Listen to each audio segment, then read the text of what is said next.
Hello, friends. Welcome to Pod Maverick After Dark. It's a little after 9 o'clock on Tuesday, April 9th. I am Kirk Henderson, joined as always by fellow editor over at Mavs Moneyball, Josh Bowe. Josh, what's going on, man? I'm doing good. I think that was that a 2-hour game? Or did it break was real fast. Under 2 hours? That was real fast. I appreciate. Oh my god! Only how many free throws were taken? I'm sorry. This is a terrible. It's okay. Well, in the Boston game, just while you're looking this up, in the Boston game, I'm pretty sure there were 2 free throws taken. There were not that many. I mean, there were a lot of free throws. 41 total. Like that's a healthy amount. But man, this game. Maybe not a lot of timeouts because this game got over so quickly that the coaches were like, all right, whatever. It's all right. Let's wrap this bad boy the hell up. Yep. The Dallas Mavericks defeated the Charlotte Hornets 130-104 in a game that was over by the end of the first quarter. Is that about right?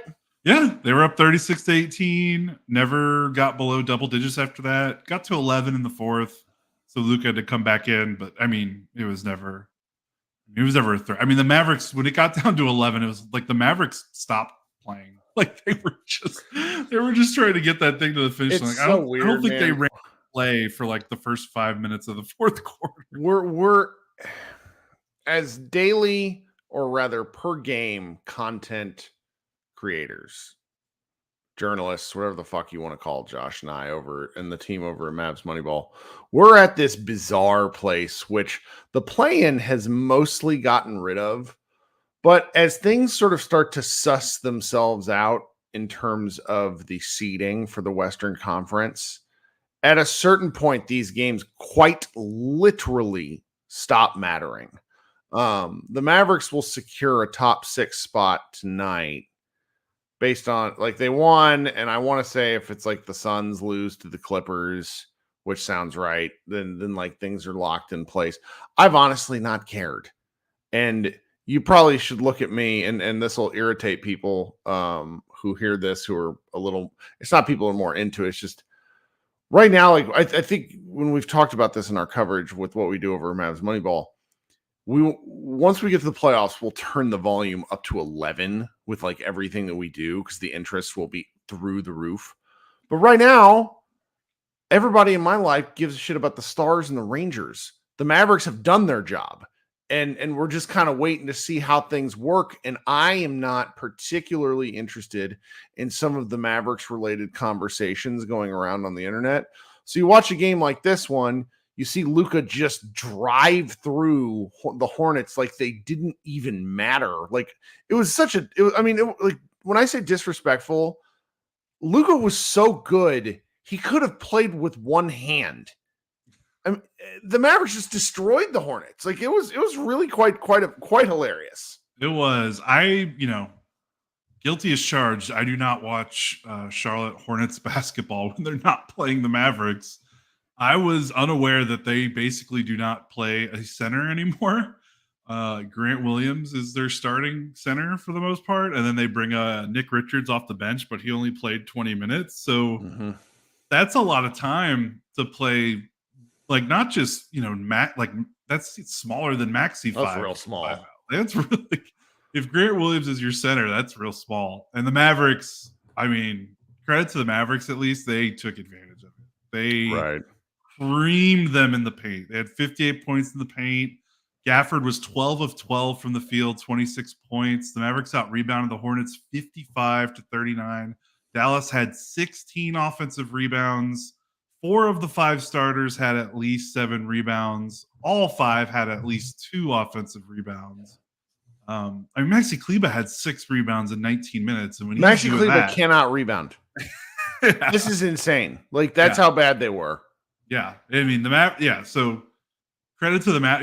There's nothing really to learn in this game other than they took care of it. I think Mavericks fans still kind of walk on eggshells when they're playing a bad team because of how awful years last of season PTSD. was. Yeah.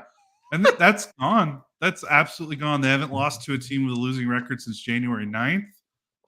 They are now 28-5 against below 500 teams. That's the most wins against the below 500 teams in the Western Conference. They kick the shit out of these crappy teams. I don't know what else to say. They just really take care of their business. It's lovely. It's fun. It's what if for a hardcore fan, it's what you sort of tune in for to a degree, in the sense of you want your team to dominate thoroughly from the opening to the closing of the game. Obviously, you want some drama now and then, but the Mavericks just they so thoroughly beat this team. And what's interesting is, like, we could get in and just I'm gonna do it because this is like my recurring bit. Our man PJ, who had been shooting very well, had a complete regression game, and it did not matter one iota to what the Mavericks did offensively. So I'm starting to really get curious. Yeah, he was 0 for 7 from the floor. I'm starting to really get curious what the Mavericks do in the playoffs, because I don't want to look ahead too much, but fuck it. Let's look ahead, because I don't like talking about this game is stupid. Like there's just this. It looked like a preseason game. Yeah, or it looked like the Globetrotters playing the Generals or whatever. Like the look at this game, where it's like you start to like. My mind is drifted towards the Clippers more and more, and I cannot help but wonder what Tyronn Lue, coach of the Clippers, does to stymie the Mavericks offense. And the Clippers if they play Zubats, however you say, I don't want to butcher his name, right. but then the Mavericks are going to absolutely destroy. Yes, they are. It's just that's the end. Like Luka kills him. If they go small, I think Kid will be very tempted to play Maxi Kleber a lot. And I'm going to be really curious to see how that works out, because if you're playing Kleber a lot, then you need PJ Washington to play a marginally effective offensive game. Like, he's got to do something from the floor. You can't have two non-scorers on the floor. You know what I mean? Yeah, I mean, I think I think that statement qualifies even if Gafford or Lively are on the floor. I mean, like, sure, but I mean, Gafford at least gives you that rim threat where you're doing something. Like Maxey is his 10 points tonight, unless he rolls the clock back, which is entirely possible.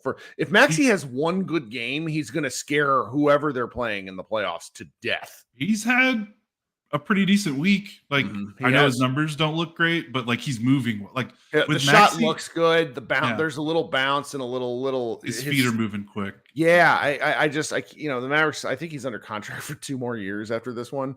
The Mavericks just need to put him in cold storage until February every year. Like, he can go on like a speaking tour throughout the country, like how to get rich without really trying, something like that, but not play basketball, because he's fragile, and that's okay. He's old, relatable. But watching him play like how he's played the past several games, like it's almost like maybe, I don't know, 6 or 7 games now. Now I've gone back to being like, oh yeah, this is why they play him. This is why they try to keep making it happen. Yeah, for sure. And the Clippers thing's interesting, because we know, unless Ty Lue loses his mind, they're gonna go away from the Zubats look pretty early. They did the last time they played. And the Clippers roster, while it's different, it's not structurally that much different. Like, they still don't have like a real power forward, and they don't really have a great backup center. And that's kind of what they were doing. That's kind of how the team was constructed before. And once they took Zubats off the floor, like, the Clippers kind of rolled. Like, they won the last 4 out of the last 5 games to win that series. So, and he basically stopped playing after game 3. Yep. So that's going to be how quick do they get rid of it? And then, like you said, is Kid going to try to exert the Mavericks' advantage with Gafford or Lively and try to beat them up in the paint? Or I would hope so. or is he going to match? Because we've seen him do both. We've seen him. I don't know what he's going to do with Kawhi. If Kawhi is healthy, I mean that comes down to it too. If Kawhi is not playing, they can get away with big ball more because I think they like Maxey on Kawhi. You could say what you want, but I don't think they feel confident in that matchup, but they feel comfortable of all the other options. Although now with Jones and PJ, they at least have some other things to throw. Well, so have you been paying okay, let's pull back a little bit even from the potential of a Mavs Clippers series. Is it possible they play anybody else? No. I'm looking at this. I'm looking at the standings right now. There's still there's a game and a half ahead for them. If the Suns beat the Clippers tonight, that makes things very interesting. But the Suns and the Clippers, I think, play a home and home series. They play one more. They play the next game after this one. So it's like if the Suns were to win twice, that makes this real weird. Weird. Yeah, but it's still tough. Mavericks have basically. I mean, if they have Mavericks have 3 games left. I mean, at what they'll be a game back if the Clippers lose tonight. So they would have to make up 2 because the Clippers have the tiebreaker. So they'd have to make up 2 games in 3. Like they'd have to go 3-0, and the Clippers would have to go 1-2. 1-2, which they play. Suns. They have 4 games left. Oh, okay. So they'd have to win 2 more games than the Clippers to close. Right, Jazz and the Rockets, who are no longer really playing. Right, that's too. So. I don't see them moving up, and and even if they move up, I mean, they'll play the Clippers will probably be 5. You guys are that changes their matchup. They're only going to play someone besides the Clippers if they fall to 6. Which I don't. I mean, the Heat, as the chat is telling us, the Heat is in double overtime right now, and if the Mavericks were to lose to a Heat team playing in double overtime, then they're probably actively trying to lose. But I don't think this team has any interest in that. Wild. What a wild thing. Then I don't want to over talk about a Clippers series then just because that's pretty much all we're gonna have to talk about until like April 20th or so, I think, is when the playoffs start. Yeah, maybe April 21st. So we'll kind of revisit that as things go on. Go ahead. You want to do your break first? Yeah, let's just take a quick break. This won't be the longest show ever. Guys, thanks for joining the stream here live. If you're watching on YouTube, if you could head down and hit the like button while you're there. If you'd consider subscribing to our show. Josh and I try to do these after every single game. At least one of us is here, which he and I were talking earlier this morning about how that might not be the most feasible thing long term. Then again, I don't know what I would do with myself if I wasn't doing this. So, hey, who knows? Those of you who are listening on audio stream, please consider subscribing. If you haven't, please leave a review. That sort of thing is very helpful for us. If you're watching on the video a little later after the show is over, if you would consider leaving a comment, really like reading those comments. I need to get better at replying to them. Workday has just been very, very busy as of late.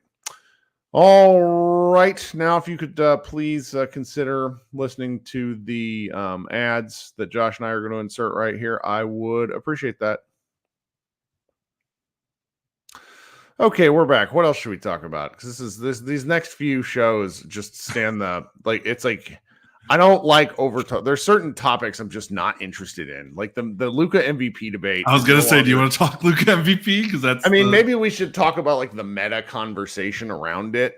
I'm just not particularly interested in that, Yeah, I'm not that interested in either, if only because this is like a really good year for MVP. It is. Like, I understand if Mavericks fans are going to be disappointed if Luka doesn't win because you're a fan, you want your guy to win. That's no big deal. But like, if Jokic, say Gilgeous-Alexander, Giannis, if any of those 3 guys win, I don't really care because they're all awesome and they're all having awesome seasons and their teams are either top 3 or top 2 in their conference. So like, don't really have a problem with it. Like, I know the SGA MVP thing has kind of cooled off a little bit. I think Luka's going to finish firmly second. I think so too. Yeah. But like, I just don't see like Luka not winning, I don't think is going to be a robbery or anything like that. Like, and really only these 4 guys really only have a chance because Embiid got hurt. Cause I mean, he was rampaging towards winning that. But the way he plays and the way his body is made out of, like, he's like a human deck of cards with his health. Yeah. My thing is, and I said this on Twitter earlier today, I think the thing with MVP, especially in the NBA, I don't have the confidence of other sports to give the opinion or not. But with the NBA MVP, more so than any other NBA award for all NBA, all defense, rookie, all-star, it is such a narrative-driven award. And I think it's because not that many people vote on it. I mean, it's like what? Like it's like 47 to 50 voters for MVP. Not all these guys watch all the games. You can say what you will about what that reflects on the voting pool, but like, let's just be real. Stephen A. Smith is not watching Mavericks games. Stephen A. Smith said he wants to get, like, he just went on a very positive Kyrie Irving rant about how Kyrie Irving should be comeback player of the year. And it's so obvious that he's not watched them play at all, because in the same breath, he just dumps all over Luka.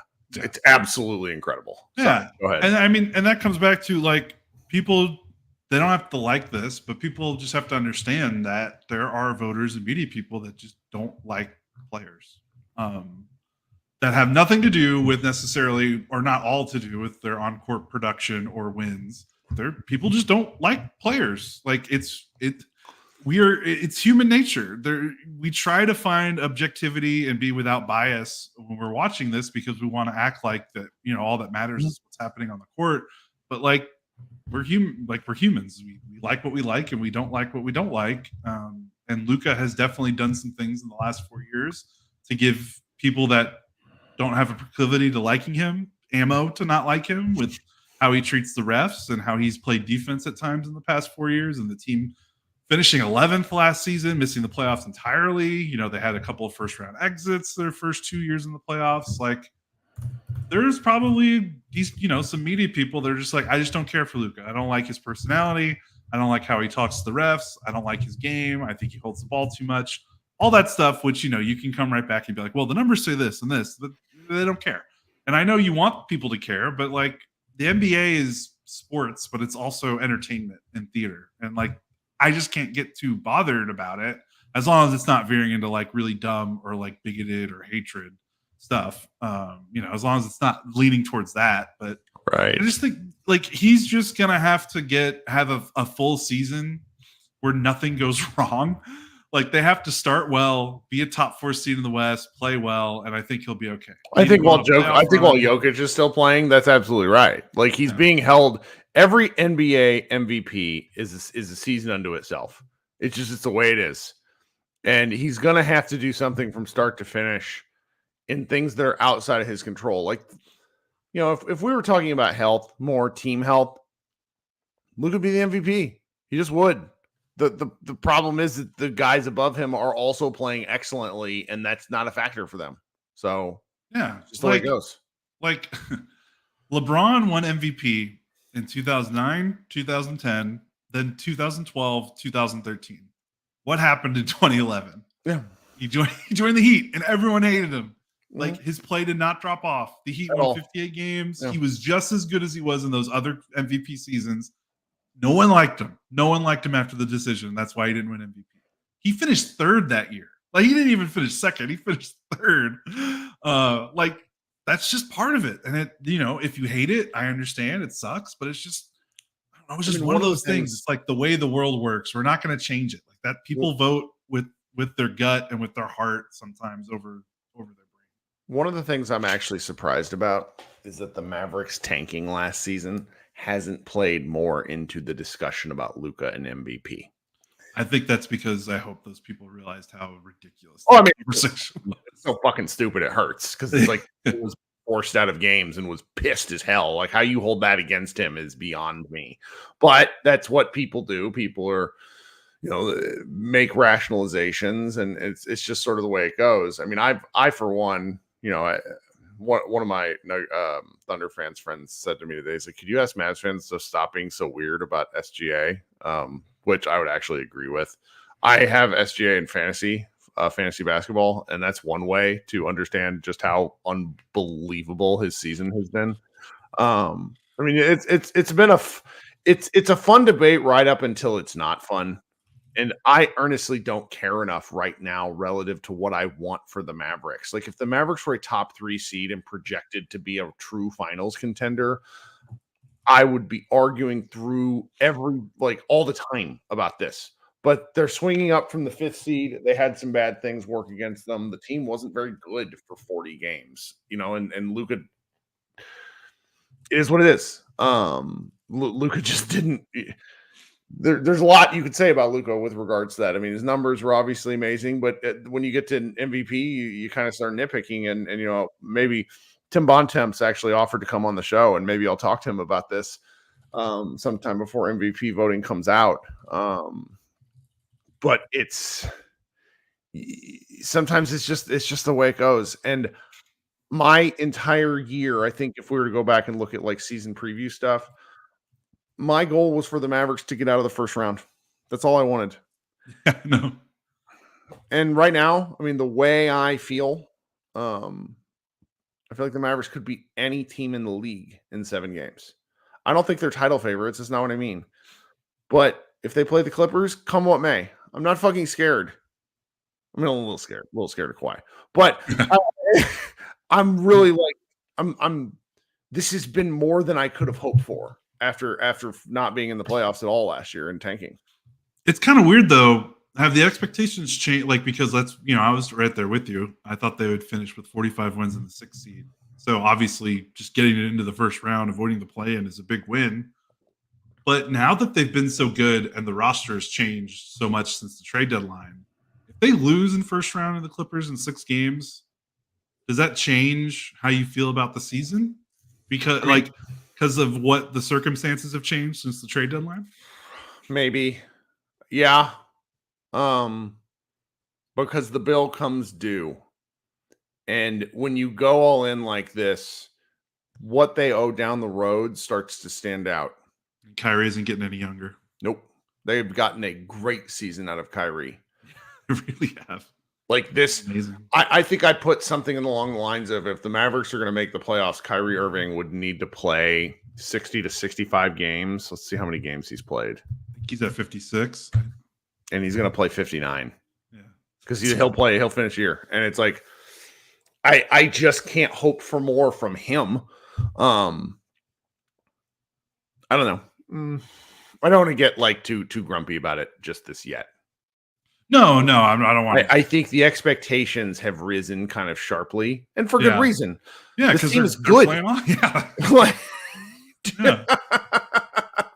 Totally. That's the only reason why they would change. Cole makes this comment in the chat. He says, you're talking about going all in. Don't the Clippers have a lot more at stake than the Mavericks? Well, yeah, but I don't give a shit about the Clippers. Like, this, you know what I mean? It's not that I disagree. It's just not a competition. We're just talking about the Mavericks.